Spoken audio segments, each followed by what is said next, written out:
Cool. All right. So I'll kick this off. So welcome, by the way. Thank you everyone that showed up today. We will share out the recording after this webinar, our hands-on training experience. And yeah, just appreciate you giving up a portion of your Tuesday evening to spend time with us. All right. So first off, a little bit about FlowBot Forge. So what we do is we automate the grind. That way, founders can focus on the vision. That is our mission. And we're going to kick myself. My name is Calvin Arterberry, and I want to introduce my co-founder of FlowBot Forge. And to her credit, she's the one that came up with the idea. Anyway, I will not steal her thunder. Erica Downing, you want to raise your hand, introduce yourself? Hello, everyone. And just to add to what Calvin just said, we've created this business because we've seen firsthand the headache of running your own business and doing everything yourself, and then having so much stuff to do when you're trying to scale, but you're still by yourself. You're just at the breaking point where you're not making enough where you can pay somebody, but you need to hire somebody. And AI itself is a tool that you can use to help extend yourself. And it'll still open up opportunities for employment. So it won't take anybody's job. It just opens more opportunities. By employing these tools, it helps you scale so that you can afford to hire that person that'll also help. Gotcha. Right. And this is especially relevant because I know a good number of folks here are consultants, subject matter experts, and basically advertising your thought leadership within your respective domains in order to get your next client. And one thing that we all know we've heard to death is you need to be on social media. Well, it is very hard to deliver value to clients week over week, prospect for clients week over week, and create content week over week, day over day, in order to remain on top of those social media algorithms.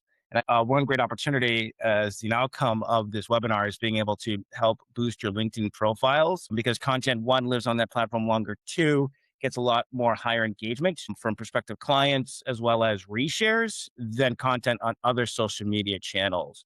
And so this is a really fantastic way to build your brand, your awareness, and more importantly, your competitive differentiator in terms of how you solve problems and your perspective on your particular industries that clients can actually buy in.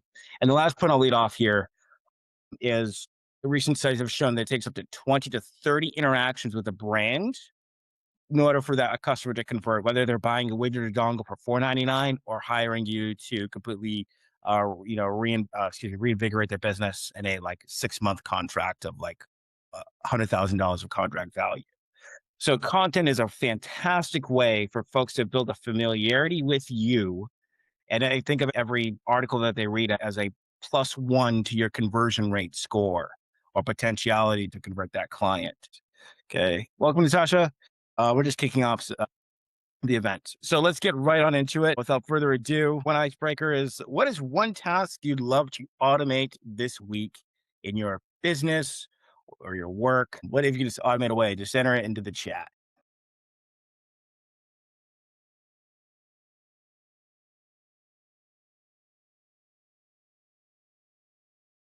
No one? No, everyone wants to do everything manually? Wow. Okay. Newsletters, stock charting. Okay. Fantastic.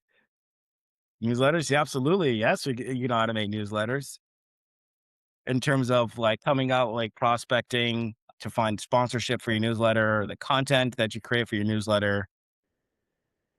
What else? Who else wants to enter the age of AI and think about something that they want to automate? Case studies. Oh, everyone's favorite case studies. Absolutely. 100%. 100%. I'll take a couple more. Blogs. Yes. Okay. And I'm sure folks have been staying on top of this, but if not, AI SEO is a thing now, or AIO. Just one more business jargon to remember in 2025. And so, yes, we'll definitely cover ways to optimize your blogs to rank within search engines, or not just search engines, but more importantly, AI chat results as well, or GEO. Yes. Thank you, Andres. Yes. GEO. Okay. Excellent. So let's move on to the next topic. All right. Sorry. Erica, you want to lead us off in the next activity? I would say welcome. first of all. And second of all, if you want to let us know, we had everyone else put in the chat, what is one task that you'd love to automate this week, just to kind of get a scope of what everyone is struggling with at the moment. And even if there are things that you think that cannot be automated, probably portions of it can to help the process of it go faster.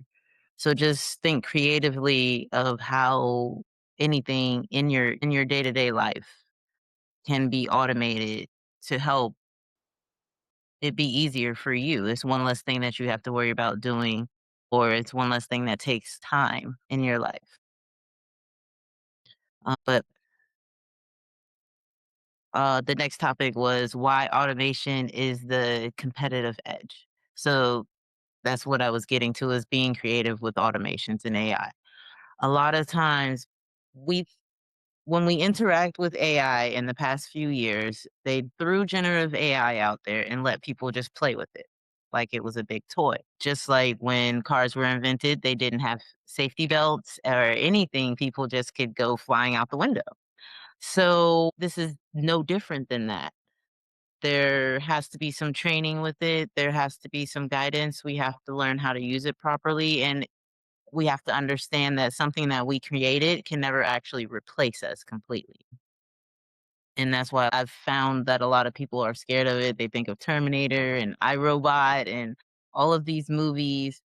But at the end of the day, even when you watch those movies, they still have to use this, even if it's as a battery in the Matrix. But if you can use it as leverage in your business to help you accomplish more in less time and even increase the quality of your service or product, it's always a plus, and we have to find a way to use it, but a lot of time we don't have the time. We can't find the time. And what we would like to introduce this evening are things that can help you save time by helping you use these tools properly. Also, after the webinar, we'll send out a sample template for social media workflow bot that you can set up in N8N, and it'll have a guide that'll come with it as well. It's integrated with AI, so it gives you the skeleton for the prompts that you would put into it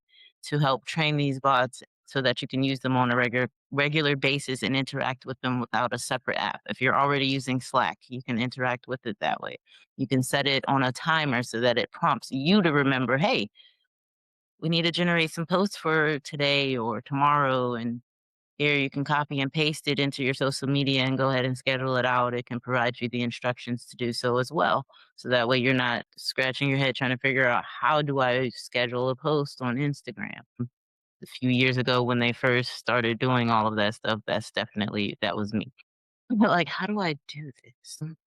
Gotcha. And So I will just kind of close out this introductory section before we get hands on, because it's all about. I'm a huge believer in hands on learning. I recently gave a talk at DC Tech Meetup, and where I see AI going, just in talking with business leaders, working with startups, and then working with larger enterprise clients, is the individual employee or the individual contributor level is going to work with both human and non-human work, or AI agents, essentially, in order to orchestrate work as we know it. And generative AI, which we've all used daily to create content or to write resumes for us, etc., that's just phase one. Phase two, and actually OpenAI just came out with a major release 2 days ago, being able to create AI agents just from simple prompts, all in OpenAI's platform, which I would recommend folks to go experiment with. It's all about orchestration and using levers to create value. And you are the conductor of the orchestra, not the solo violinist anymore. And that is leading to major competitive edges in terms of being more attractive in the hiring market. Now you're incomparable to your colleagues that have subject matter expertise, but now you know agentic AI to further the impact of your of your individual role. Well, as well as a consultant, now you have an additional service offering to teach in order to make a broader impact and keep that client keep coming back month over month. And so we're just really excited to teach this technology to as many people as possible. Before we begin, are there any outstanding questions or topics that you would like us to hit on? If there are, please put them in the chat, and I'll make sure we'll do our best to make sure we hit those topics throughout the hands-on training. Okay, Erica. All right. So first, I want to ask how many people are interested in AI for their business, or are you interested for career advancement? And you can either put it in the chat or you can turn on your mic. So yeah, most people are saying both. Yeah. So overall, that's why learning to build for, even if you're doing it for your own personal business, you can build your personal workflows. But once you're working within a business, they usually have certain tools that they employ and that are required for that business that already have restrictions built in. And so you would need to learn how to use those properly. And so we're going to kind of graze over a few things. And we're also going to have follow up workshops after that to where we can go more in depth with any aspects that you might want to learn more about and that you would like to learn hands on. All right, let's continue. This is my first time hosting. Gotcha. All right. So yeah, you want to do the kick off the live demo, Erica? Thank you, Jessica. Appreciate you. Yes, thank All you and welcome. So first, we're going to go over just general prompting. Like, how familiar is everyone with general prompting? Have you had success with prompting your ChatGPT, Anthropic, Perplexity, or whichever one you use? And also, while I'm mentioning that, what is the tool that you use on a regular basis if you do use AI already? You can put it in the chat or unmute yourself if you like. Hi, Erica. This is Felicia. Hi. I used Claude, Perplexity Pro, and ChatGPT. Okay. So which one do you feel like works the best for you? And which one have you been using the longest? And that's a good question. So I haven't been using AI tools very long. I'd probably say I've been using ChatGPT the longest, and that's probably from like earlier this spring. But I would say I like Claude's interface the best. I think Perplexity provides me with a lot of detail, but what I like about ChatGPT maybe the most is that it's always thinking about what I need next. Yeah, I was an early adopter of ChatGPT Pro. Like I've been on the Pro plan since they introduced it. So I've been working with ChatGPT a lot. I've worked with Perplexity and I actually prefer Perplexity as a supplement to so when you're using multiple tools, think of them as assisting each other. So Perplexity is more for research, like you said, Claude, not Claude, but ChatGPT is more personable and is asking you what you want next, and as you go on, it actually reads the other chats. They've built it to where it can actually refer to the other chats. So you can actually ask it that, like throughout all of the different chats that I've talked to you, what do I like most about XYZ? Or what do you see as a pattern for such and such? It can read all of the other chats. That's the only downfall for me when it comes to working with Claude, but I do use Claude Code. Claude actually doesn't communicate through different chats. So if you want to try to keep any type of memory, you have to stay within one chat. Actually, That Claude is- got to do with that now. So if you're paying for the Pro for Claude, if you save it in projects, it can recall. You just have to prompt it to recall the conversation and it will.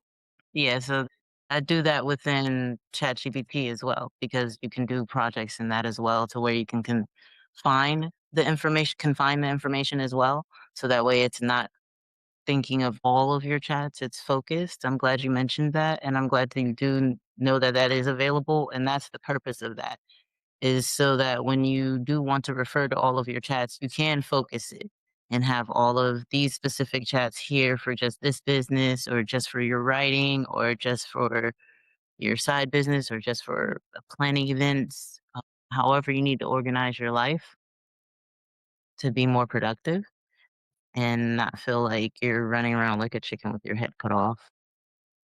Yeah, let's see. I'm also starting to use Gemini since I funny story about Gemini. I finally got my dad to start working with it yesterday. He was trying to play with his selfie. I heard him talking out loud because he always talks this stuff out loud. It says, would you like me to put you on a rocket ship or?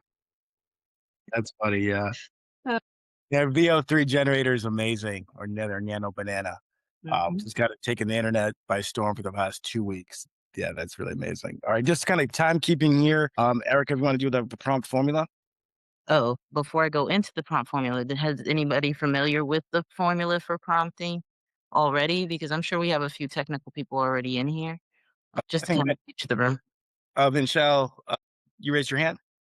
Yes, I was just going to make a comment because speaking of AI tools, there is this platform. It's like a hybrid platform with many AI tools. It's called Editage. It's not just an editing tool, it's more of a strategic publishing partner. And I found it to be very useful. I've used it to refine clarity, match journals, and visualize data, but I think the real value comes like when you spot the gaps because I think like AI can be used for speed, but also to definitely generate some insights, for impact. So, yeah. I appreciate that insight. Notebook LM actually is really good for that. Seeing insights into your data, organizing it, and just seeing how everything flows and how you should move forward. I've had chats before where I've had for the whole time I've had my ChatGPT Pro. I don't feed it personal information, but I have that security setting turned off. But that's a whole nother conversation. And I'm building our own. When you're building prompts, think of it as training a new employee. So when you hire somebody, they know what their position is going to be. So that's the same way when you're prompting your AI, it needs to know what job am I about to do? What am I assigned to do? So in the example of social media, since we're there, you would start with you are the social media manager for such and such. Whether it's your personal brand, you can put your name or you can put your business name.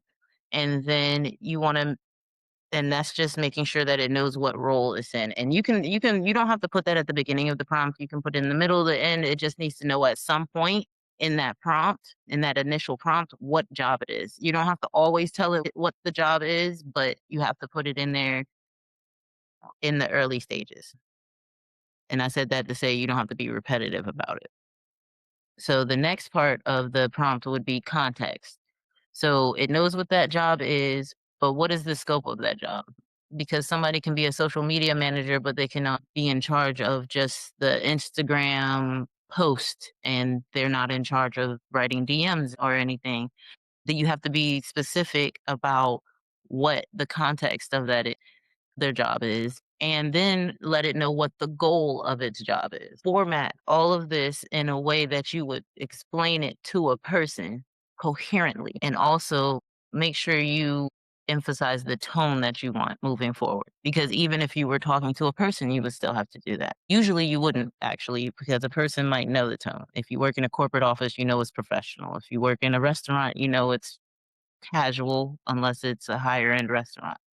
Make sure you include all of that context. Hey, I want to be friendly and professional, or it's Friday and I want to make sure we're having fun and put a joke in there.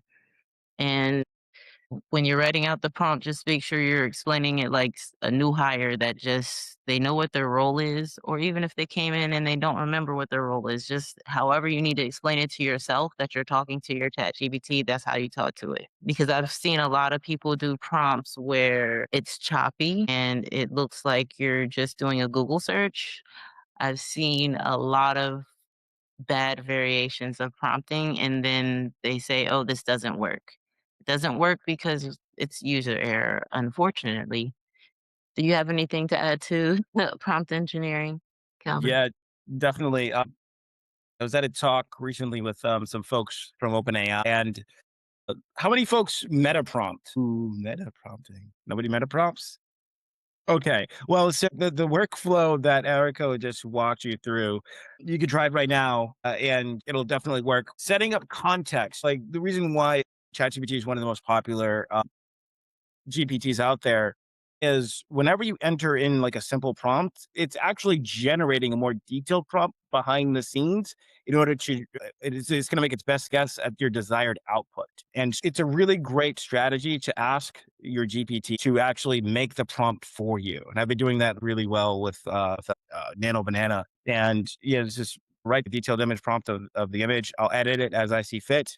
And then I'll generate their image afterwards rather than just directly trying to prompt to create the image. I've had much better results, especially if you're on a free account. You only get so many image generations a day. And so I'm pretty happy with those results. So it's one way to sort of further get value out of free subscriptions. And also on ChatGPT as well, you're limited for image generation. So definitely look into meta prompting, and then also the strategy of either directly creating that meta prompt yourself that Erica was discussing. And then the last way here is talking about creating a reusable prompt template for socials and captions. If you want to go through that, Erica. Actually, I would like to make that hands-on if somebody would like to try and put in the chat your version of your initial prompt to your GBT to create. You're asking your chat GBT to create 3 social media posts for tomorrow. Okay. So I'm going to start with a brand new ChatGPT account.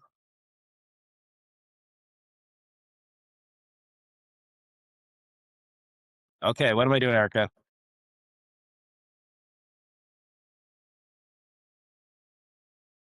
You want to how would you, as an amateur prompter, prompt your Okay. GBT to Yep. produce some 3 social media posts for you tomorrow? Okay. Oh, if I was an amateur? Yes. Okay. Oh, wait, there's somebody put their initial prompt there. You Okay. can use that one. All right. Perfect. So what we're gonna do is we're gonna put in the chat that the prompt that you provided, and we'll see what it produces, and then in the next iteration, we'll give it a more robust prompt. I'm assuming this is for Blue Sky, just by the prompt structure. Okay. You put it in there exactly the way it came? Yep. Yeah. Make it for. There we go. Yeah. It worked, but definitely not in surface level value. You're probably going to get a quick skims. You'll definitely get a lot of impressions, but not necessarily deep interaction here. And by the way, thank you for who created this post. Okay, Daniel, thank you so much. All right, let's make this more advanced. Let's take this to level 3. So, all right, what do we do? I want you to try your reconstructed, and then I'll try to Okay.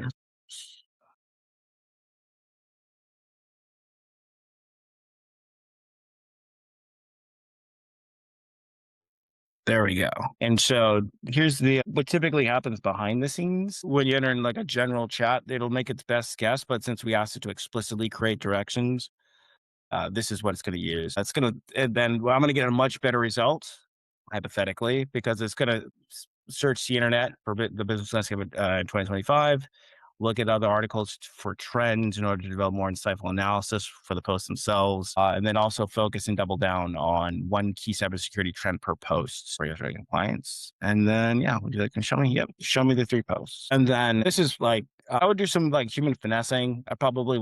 I cannot stand the word, and I'm pretty sure we're all sick of it, saying the word game changer online today because it's like a clear chat GPT giveaway of a low value prompt. Probably remove some of these spacers here, but it does a pretty good job of creating dialogue. And like, if anybody's ever read my content on LinkedIn, I leverage the same exact process, but I also do like a human layer of finessing on top of it just to say I did it.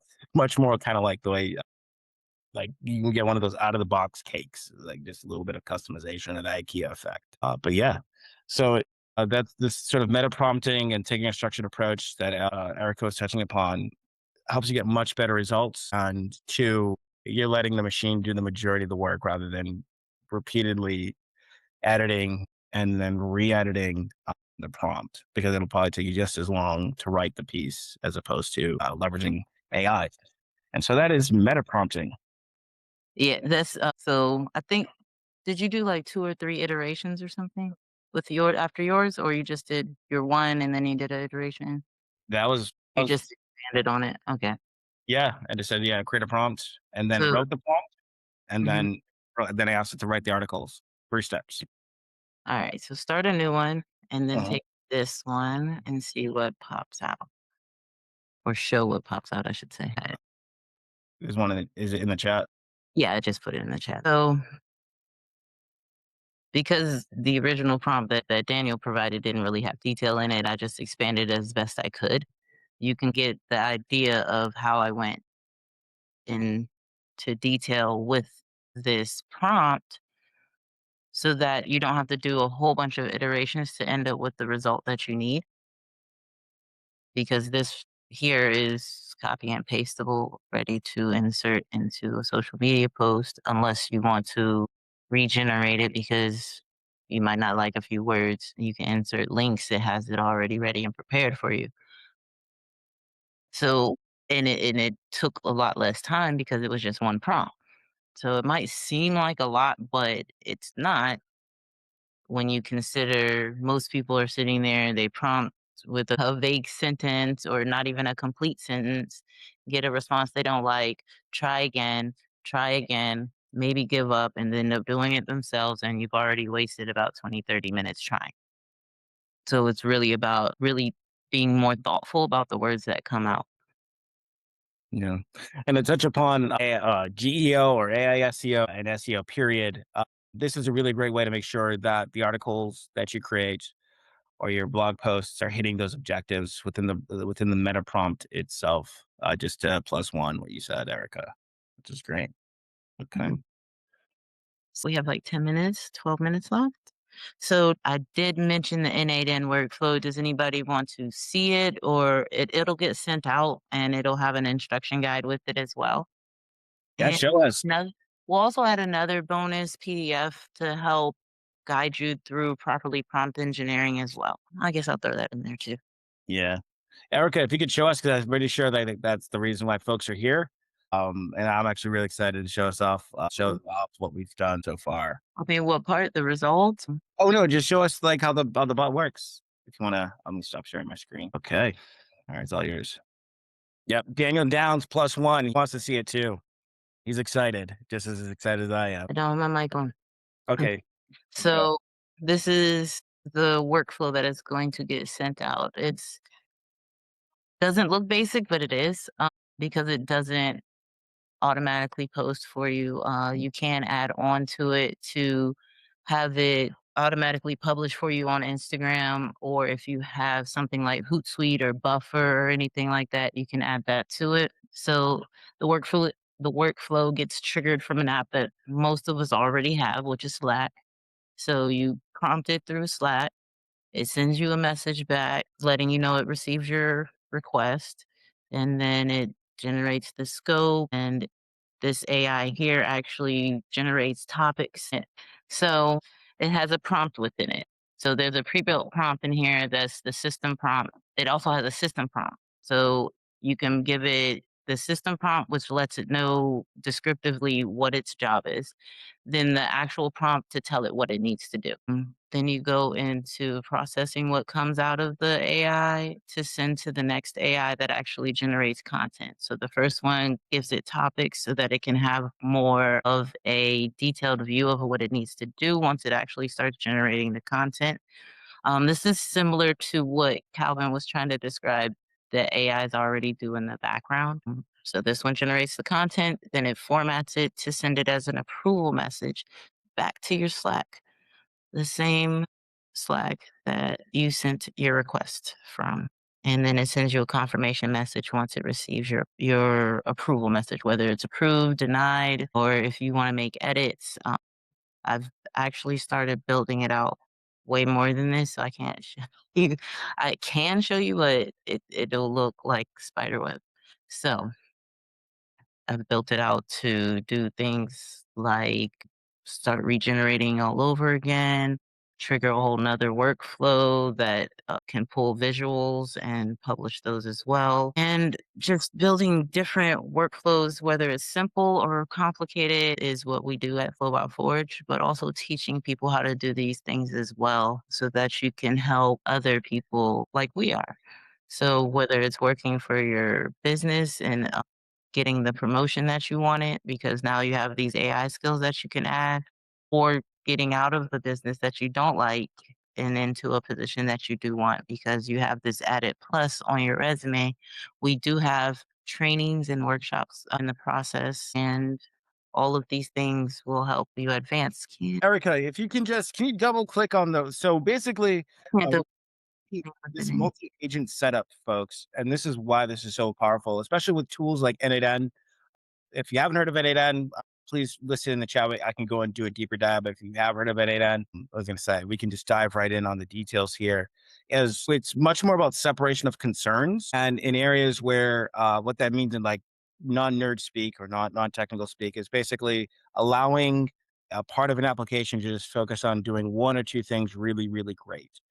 So usually the problem when with like most GPTs is they're generalists at heart because they have to solve the world's problems. But this particular agent's multi-agent setup. If Erica, if you can, I know this. If you can share your screen one more time and just talk about how the agent that creates the prompt, what is it actually doing, and just kind of at a high level, and then the agent that actually creates the content, what that is actually doing, what is it listening for?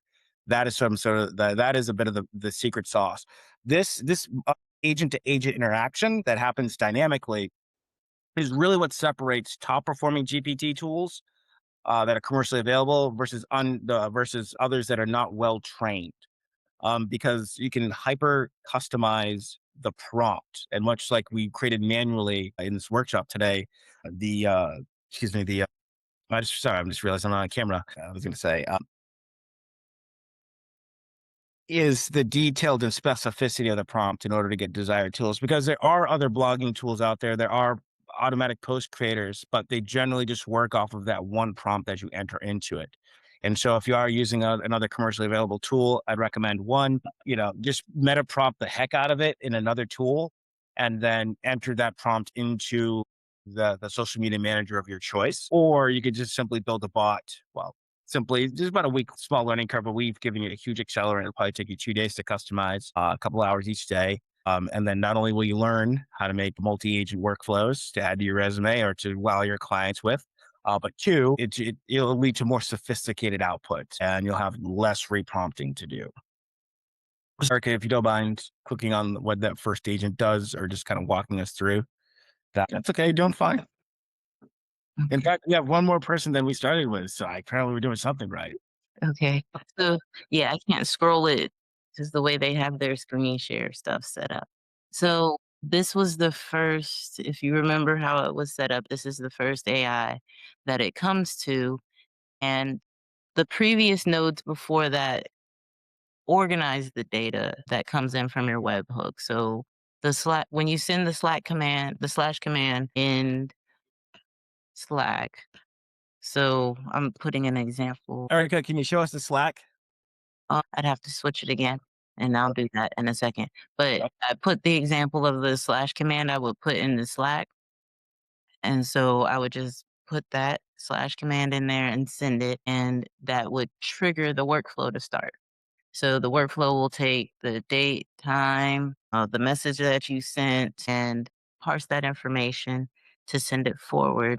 Then the next node that I had, because there were two nodes, once it triggers, it sends you the message that, yes, I've started. And the next node takes that information and parses it for the next one, the JSON code node, and there's a JSON code in there that formulates it into a message, just the date, the time, and what you sent as your message.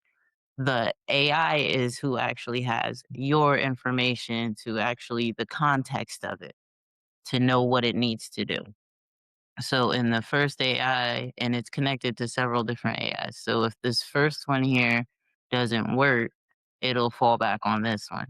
And then this is a memory node that's connected to a tool called Redis, which houses all of the chats and the sessions that you have with all of these AIs. So within the message, the prompt message that I used here, I let it know what its job is. And I could separate this out as I spoke earlier about a system message. So within options, you can put a system message in there and you can do that instead of putting it all as one user prompt where it tells it what its job is. It gives it everything that I stated earlier, the job, the context of it, the goal, and the tone and everything is in there. I can't scroll it. It uses that to build out your information into topics for the next node. And it passes along that information to the process topic generation, which is another code node, which formats the output to properly be received by the next AI, which is the content generation. The content generation AI has a separate prompt so that it knows what it needs to do. I even gave it a little bit of extra context to tell it to refer to FlowBotForge.com and our existing Instagram page for voice and style because it is still ChatGPT models, so it can visit where it needs to. And further down within the prompt, I also tell it to not go anywhere else for reference information to stay secure and to stay within scope. If that does that make sense for everyone? Does anyone have any questions? And I'll share the Slack too. So, yeah. So just definitely you can either speak up and I'll stop jibber jabbering if you have a specific question, or I just enter it in the chat and I'll just call it out.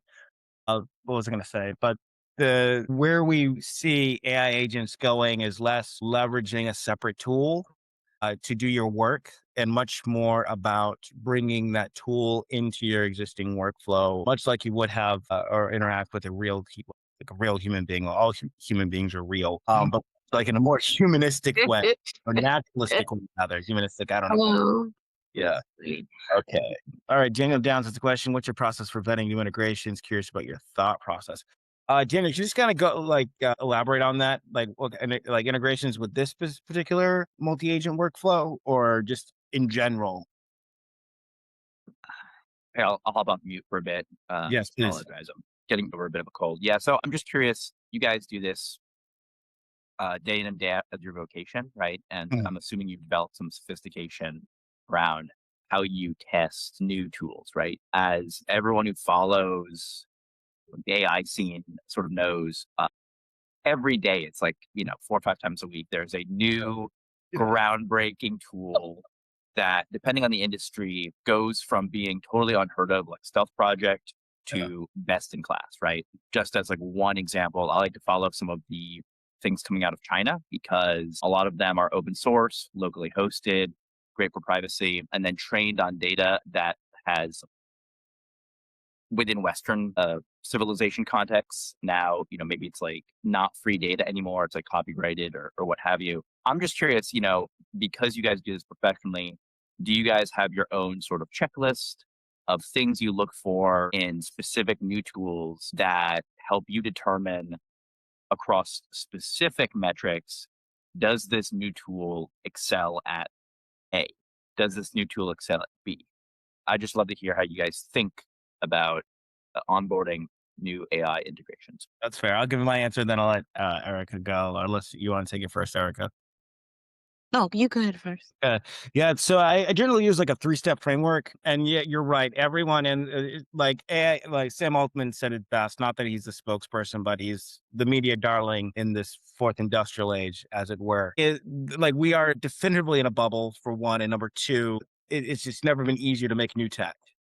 And what I generally look for with the new tool is how durable it is and how competitive it is to other offerings, because it does take a significant time to learn the tool, to hook or integrate that new tool to other existing tools. Like how robust is their API?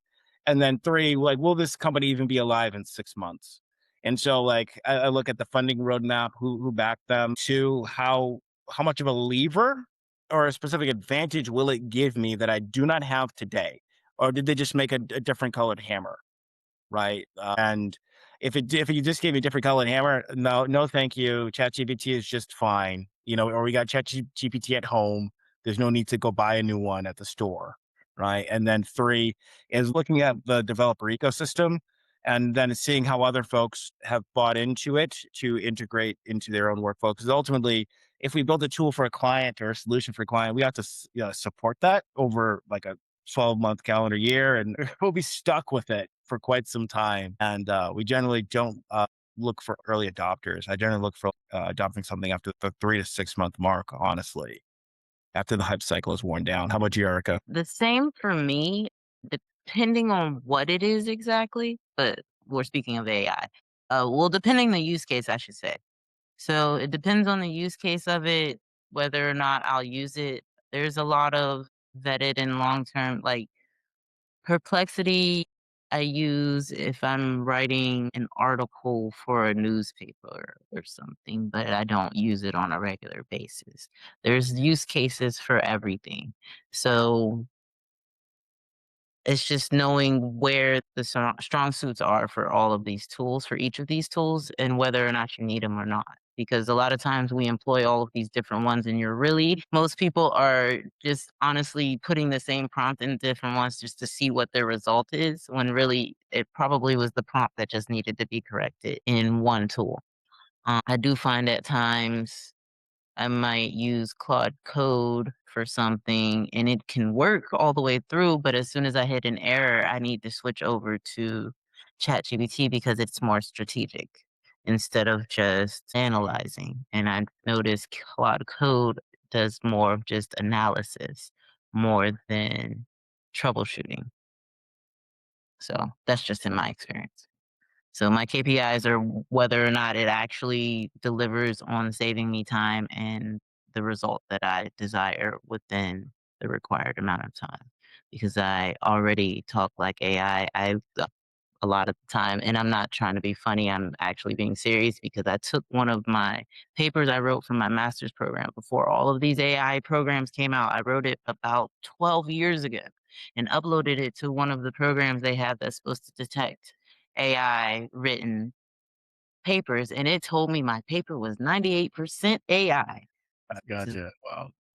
And I hand wrote that paper. It took me months. So I know it wasn't AI. So yeah, but hopefully that answers your question, Daniel. Any other folks have questions? I have a quick question. It's Felicia. So in the demo that you showed, was the software that you were in, is that Nathan? I've heard of it, but I'm just not familiar with it. And was that specific workflow that was just for like social media posts? And do you guys have other ones? I just want to make sure I was following it the right way. And then the second question actually is for Daniel because he mentioned following updates out of China. I'd love to know what news sources that he uses just to track things from other countries. But that's it. Gotcha. All right. I'll answer the first part question. I was going to say, yes, that was N8N. Yes. And so there's two main competitors right now in terms of the agentic workflow space or the automation space is Make and N8N. And then we chose N8N specifically because it's a bit more developer friendly. Make is a bit more consumer friendly or prosumer friendly. Let me just say that it's easier to get to create automations in there. And so we chose N8N because we have a lot more technical clients. And yes, there are other AI automations. We offer AI automations in sales and sales marketing and customer support. And so this agent that we're demoing today will be further built upon. And I think Erica touched upon it to build out like image generation. So we can create just with one prompt or one request to create both the post and the image as well. And then posting that to your socials automatically for you or agentically for you. Yeah, well, not even just generating it will be connected to Google Photos or Google Drive to be able to pull whatever images you have saved in there or to sort through it and it'll pick whichever one matches the best to the posts that are generated so that it's an easier process for you as far as posting. Yes, because I found another tool that's been around that I didn't know you can use for that. Yeah, for the visuals. Also, what's the other question? Oh, she had a question for Daniel. Yeah, I can hop in here real quick. So Felicia, just there's a lot, right? But I'll try to keep my examples super narrow. So for AI news, there's this like spectrum from using a really simplified model here, but let's say there's a spectrum for AI news between like everything that is coming up, right? And is consumable for like non-technical people to stuff that's coming up that is everything but extremely technical, right? So this is within the very narrowly defined spectrum of everything, which is a lot. And then you have really consumable, easy to use, easy to digest, and then you have like the super technical stuff. So I'll post 2 links in the chat here. At this point for news, I use X because it's a platform where the action is. On the one side of the equation where you have super digestible fire hose, there's this gentleman known as Rowan Chung. He's probably the most, I think, consumable of the individuals who talk about the daily AI fire hose. It's just like, 10 times a day announcing new projects, and he'll like actually link the video so you can see what it looks like. Other end of the spectrum is this gentleman, Tom Dorr out of Germany. Tom just posts GitHub repos like 30 times a day, and you will not understand what most of them are, even if you are technical, because this is all super bleeding edge.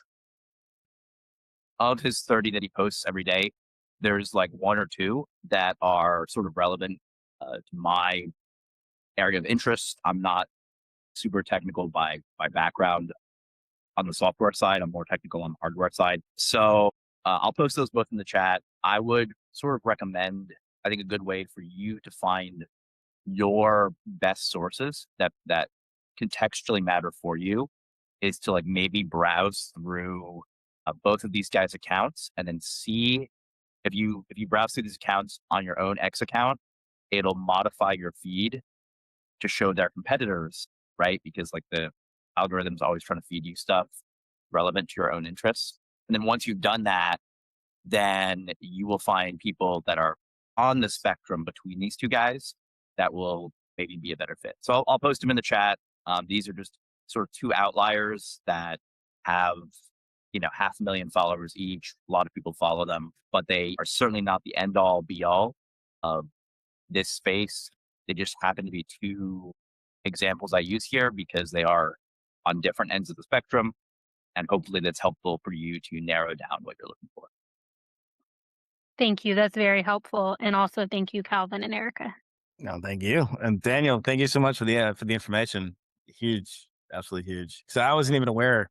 Yeah, this space is moving so fast, honestly, and it's a bit like a Cambrian explosion in terms of evolution. And what's going to be really exciting to see is as this field sort of, like within the next 2 years, who are the outliers? Who's actually been able to endure the bubble bursting? And we're really gonna, like most technological innovations, align on like 2 or 3 really rock solid innovations, and then probably more like 20 or 30 platforms, except for like, as Daniel was mentioning, like niche specific projects or products that solve a hyper niche problem. So ChatGPT is a fantastic way to get started. If you want to get it from getting a master like generative AI, I would recommend Make as your first one to set up agentic workflows to improve your day to day. Start there. There's tons of tutorials. There's YouTube University that you can rely on to learn the agentic side of AI. And then you'll be in that sort of sweet spot.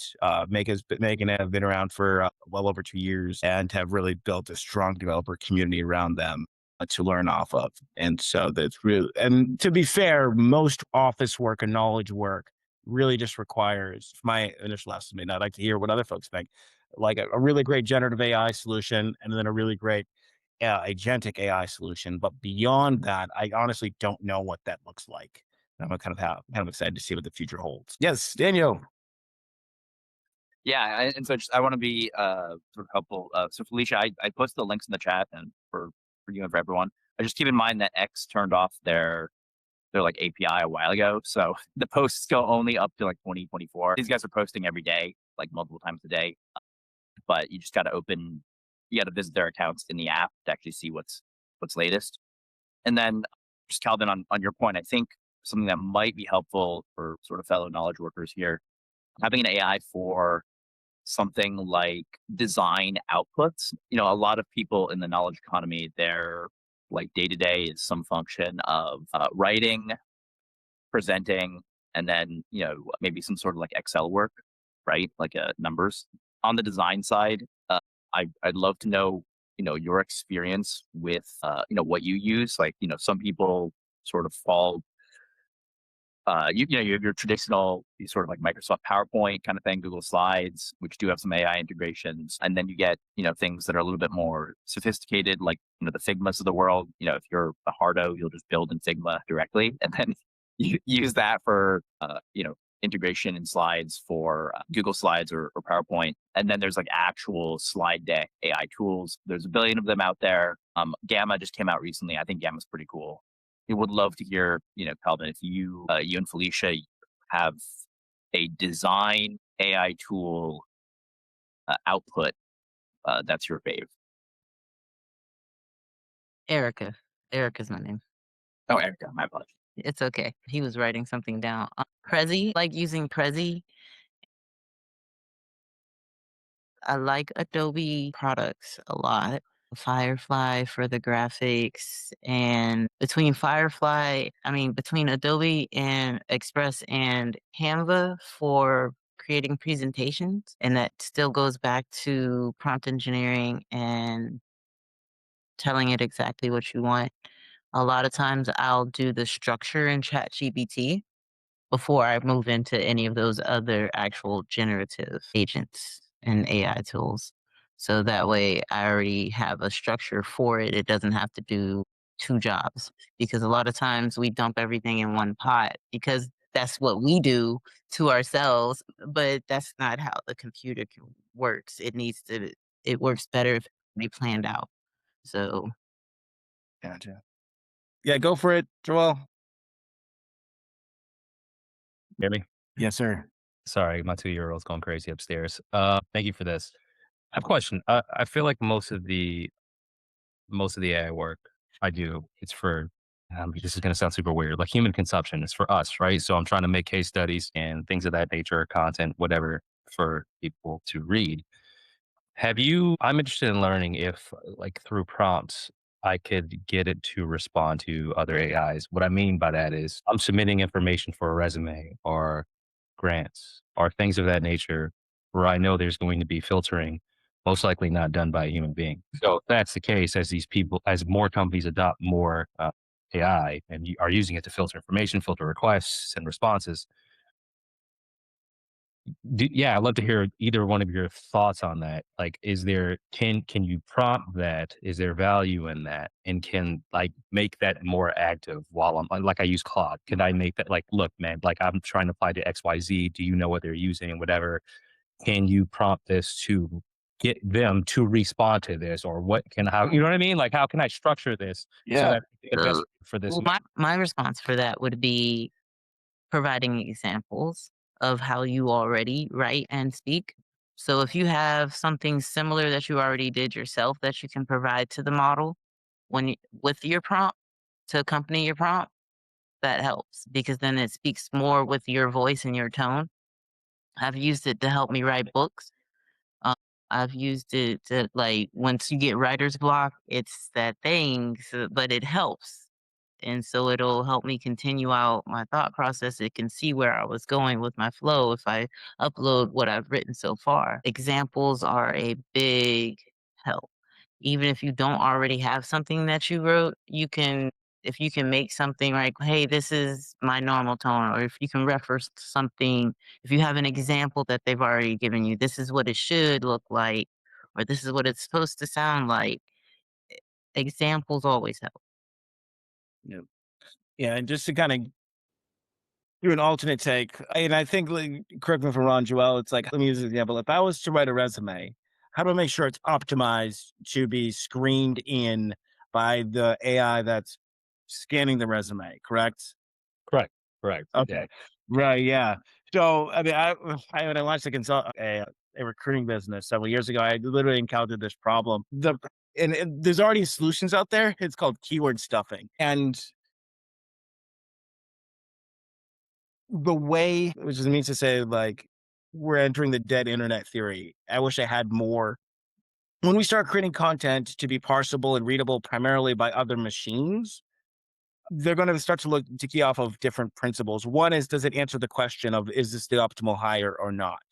And the only way I'll be able to develop a frame of reference is, one, training it being trained on the ideal resume. To Erica's point, like scan other resumes for folks in your field that would be considered best in class if you can get access to their resumes. Two would be to make sure that you're hitting certain keywords that it is scanning for, or phrases of meaning or phrases of competency, to determine whether or not you are quote unquote an ideal candidate that meets this particular data point that it's looking for. And I think there's other folks here on the call that are in the GEO space that can talk about how meta prompting, or not meta prompting, but creating content specifically for GPTs to be consumed is one, about providing the answer, but also two, structuring the answer in a way that is actually parsable and understandable by the GPT that's going to pull in that article and reference it.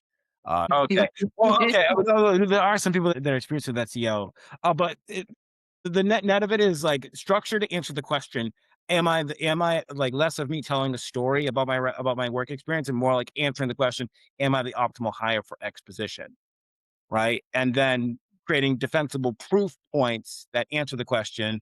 Excuse me, that provide the answer. I am the optimal hire. Does that make sense? So, No, that, Joel, that makes perfect sense because it's okay. right now I use it as a supplement to basically aid me in talking to each other. Right, I'm making content, I'm planning for the week, I'm doing this, and then I'm just realizing as more workflows become AI integrated, there may be more times where I'm submitting ideas or conversation starters, and not the whole thing, but maybe I just want to catch someone's eye, or maybe I'm writing grants or doing something where I'm trying to get past step one, and I don't want to get to a point where I'm just checking off boxes and just throwing stuff out there to, get ping something. But is it something I should be cognizant of? Because I'm still at the point where I'm making stuff for people to read, for people to enjoy, for people to experience. And it's like, should I be cognizant of that as I continue to use these tools to supplement it? So I love both those answers because I can Yeah. learn how to have these conversations while I'm making prompts. And also just to not get lost in the technology to where it feels like I'm just making stuff to just, hit all the boxes. No, I appreciate that. Yeah, so one is like we've entered the phase of humanity where now we need to make content consumable by a fax machine, right? So in addition to human beings, and so right, keep writing for humans. Like don't definitely lose that, but like if your job or your way of generating income demands that your work be consumed by a machine, then definitely optimize it. Case in point, like blogs. Like if you have a blog on your website, definitely optimize that blog for DEO or AI SEO. I like to use for say AI SEO.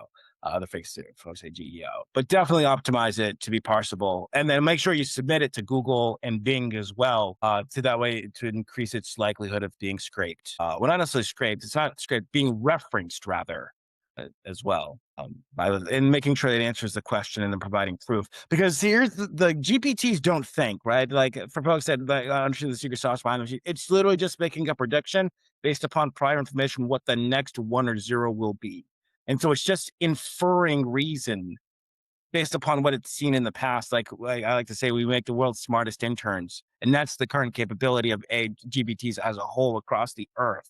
Is the intelligence of the world's smartest intern of commonly held knowledge. It can't create anything yet net new. It just rehashes what it already understands and knows. So I try to keep that in mind. Any other questions? And just on that topic before we move on to the next question, because remember, I also said I uploaded a paper that I know I wrote by hand. I did the research myself, and Yeah. it still said it was 98%. Yeah. Gotcha. Pretty soon, the employers will require you to handwrite your essay, or handwrite your resume. Yeah, because we are at like peak applications. Like They want to see it in pen and paper or pencil. Like they'll start allowing pencil. Like we want to make sure you wrote it. right, or even just skipping the resume altogether and just hopping a virtual video interviews. Anyway, I have mixed feelings about that. We Yeah. need God. right. Just trying to do a quick time check thing here. We did hands-on exercise, prompts for business. We're coming up to final 30. You want to do open QA and troubleshooting, Erica? Open Oh, QA. Yeah. so I mean, we did do some QA just now, but so the next set of questions, does anybody have any issues with the current tools that they use that they just can't figure out and they need some assistance. Well, thank you as well, Mary. Thank you, Felicia. I just see the last name. I didn't know the name. Okay. No. Actually, do you want to show the prompt in ChatGPT and like So, how the do- next phase of so, AI agents will actually work? question in the chat. Getting back to the agent you showed, is it also possible to do the scheduling of the post with agents? Yeah. Well, not directly with the agents, but within that workflow. It can end with publishing it. So you would connect it to either your Instagram API or whichever scheduling tool you use, which can be Buffer or Hootsuite or whichever the next one have you might be. And you can schedule out your post. And that way, once you approve it, it'll just go ahead and schedule it out. That's the way I'm building it out, actually. And down the road, eventually, I won't even be the human in the loop. But right now, it's building an intuitive, and it stores everything that it posts and the responses so that it knows, hey, let's not generate. It has it in memory. It has a memory to go back to. It has a reference, a point of reference to go back to be able to know what it's generated before, know what works, what doesn't work, and keep improving.